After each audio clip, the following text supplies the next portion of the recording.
September 2nd, 1984, Father's Day in Australia. 7 people dead in 10 minutes. A 14-year-old girl killed instantly by a shotgun blast while selling raffle tickets. Brothers killing brothers in a suburban car park. This wasn't just another gang fight. This was the day that changed Australian gun laws forever. The day motorcycle club loyalty turned into Australia's bloodiest Bikie war. What drove ordinary men, optometrists, engineers, clerks, to arm themselves with shotguns and rifles on a Sunday afternoon? The answer lies in brotherhood gone wrong, military-style leadership, and an ex-soldier who refused to back down. This is the true story of the Milperra Massacre. The Comanchero Motorcycle Club was founded by William Jock Ross, a Scottish-born ex-soldier who grew up in Glasgow's tough Gorbals neighborhood. Ross served 7 years in the British Army's Royal Engineers, clearing minefields in Libya and laying them in Yemen.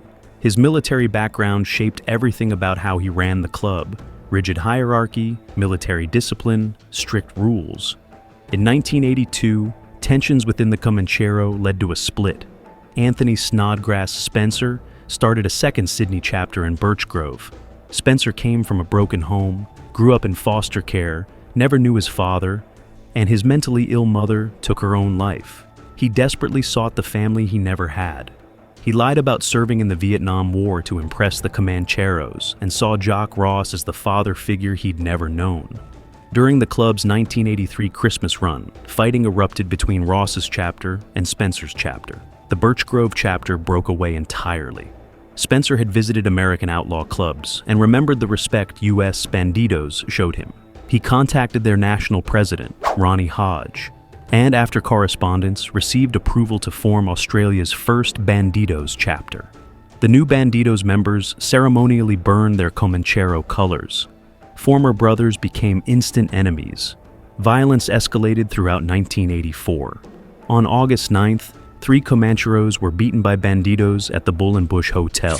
2 days later, on August 11th, the clubs declared war on each other. Ross and Spencer even laid out rules for their biker war during a phone call: no fights in public places or members' homes. Both sides immediately ignored these rules. Ross wrongly believed Spencer and the Bandidos feared him. He thought a simple show of force would win the war. On the morning of September 2nd, Spencer's Bandidos rode past the home of a Comanchero sergeant-at-arms. Ross took this as a personal insult. The Bandidos told the Comancheros they'd be attending a motorcycle swap meet at the Viking Tavern in Milperra that afternoon. Ross assembled his men and shouted, "Okay, men, let's move it out." 19 armed Comancheros prepared for battle. Ross's wife wanted him to spend Father's Day with her and their infant daughter, Holly, but he refused. The Comancheros were more important to him than family. The motorcycle swap meet began at 10 a.m. at the Viking Tavern in Milperra. At 1 p.m., 19 Comancheros led by Ross arrived and took positions in the car park. They spread out and some went inside the tavern. At 1:20 p.m., 34 Bandidos arrived. Using walkie-talkies for communication, Ross, a military enthusiast, intended to stand in the open appearing alone, hoping to draw the Bandidos into a pincer movement. Inside the Viking Tavern, patrons watched the Blues Brothers film on television, completely unaware of what was about to happen outside. Weapons were distributed among the Bandidos. They approached the Comancheros. A verbal argument erupted, then shots rang out. Ross ran from the back of the tavern, holding a machete and a pick handle. Almost immediately, shotgun pellets hit his foot. Staggering forward, he was shot again in the head and chest and collapsed. Despite his tough talk, Spencer stayed in his car during the entire shootout. He only emerged to help pull away the wounded. His men branded him a coward. The battle lasted approximately 10 minutes. 7 people died. 4 Comancheros, Robert Foggy, Lane, Vice President, Ivan Sparrow Rumchek, Philip Leroy Jeschke, and Tony Dog McCoy. 2 Bandidos, Mario Chop Cianter, Vice President, shot twice in the chest, and Gregory Shadow Campbell shot in the throat with a shotgun, and 1 innocent civilian, 14-year-old Leanne Walters.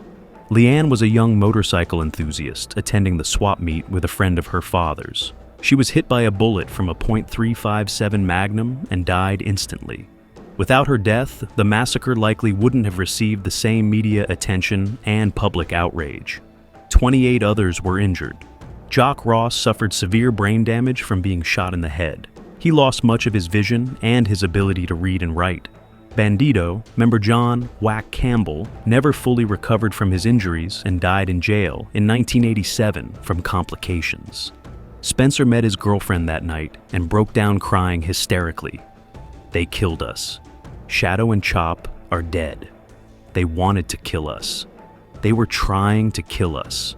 43 men were originally charged with 7 counts of murder under the legal doctrine of common purpose, meaning even those who didn't pull triggers could be held responsible. Charges against 10 were dropped, and Bernard Podgorski, the Bandidos' secretary, received immunity after turning Crown's evidence. Spencer never stood trial. On April 28, 1985, he was found hanged in his cell at Parklea Prison. He was 30 years old. His diary revealed overwhelming guilt, especially about Leanne's death. Someone had sent him a macabre Valentine's card signed, "All my love, Leanne Walters." The trial became one of the largest in Australian history. With 31 accused, each legally allowed to reject 20 jurors without reason. 1,500 jurors were called and housed at the Penrith Leagues Club. The first day, only 5 jurors were accepted from 208 presented.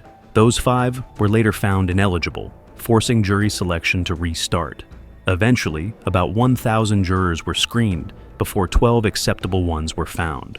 The trial under Justice Anthony Roden lasted 332 days and cost 12 million Australian dollars. Ross's testimony on November 13, 1986, became a media sensation, covered by every major newspaper and television station. On June 12, 1987, more than 2 years after the massacre, the jury delivered verdicts: 63 murder convictions, 147 manslaughter convictions, and 31 affray convictions. Justice Roden named Ross as the primary instigator, saying, "Ross was primarily responsible for the decision that members of his club go to Milperra in force and armed." Ross received a life sentence.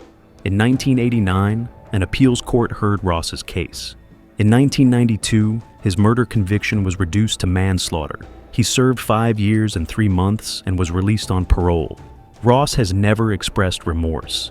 He stated in a 1994 interview, "I can look at myself in the mirror and know that I was not to blame. I did not cause what happened." The Milperra Massacre fundamentally transformed Australia's approach to firearms. Before the massacre, the New South Wales Firearms and Dangerous Weapons Act, 1973, allowed registered gun owners to carry firearms in public. Comancheros were notorious for openly carrying registered shotguns while riding. After Milperra, the act was amended to require a good reason for the issue of a firearm license. Simply owning a registered gun was no longer enough. You needed legitimate justification. The massacre was the first in a series of mass killings between 1984 and 1996 that raised public concern about gun violence. This legislative momentum culminated after the 1996 Port Arthur massacre, when comprehensive national gun reforms were implemented. The pattern repeated itself in 2007. More than 60 members of the Nomads chapters, previously affiliated with the Comancheros, defected to the Bandidos. Violence erupted again, with firebombings and drive-by shootings. Police Operation Ranmore resulted in 340 arrests on 883 charges by January 2008. The Milperra Massacre wasn't just 7 deaths in a car park.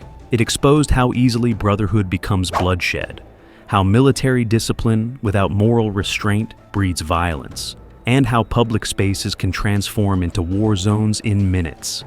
A 14-year-old girl selling raffle tickets on Father's Day paid the ultimate price for men who valued colors over conscience. Australia learned that day that unrestricted access to firearms created deadly consequences. The legislative changes that followed, requiring genuine reasons for gun ownership, restricting public carrying, tightening licensing, stemmed directly from what happened at the Viking Tavern. The trial's unprecedented scale demonstrated that Australian society would no longer tolerate gang violence claiming innocent lives. The survivors carried physical and psychological scars forever. Families lost fathers on Father's Day. And Australia's gun laws changed permanently because when brotherhood turns to war, everyone loses.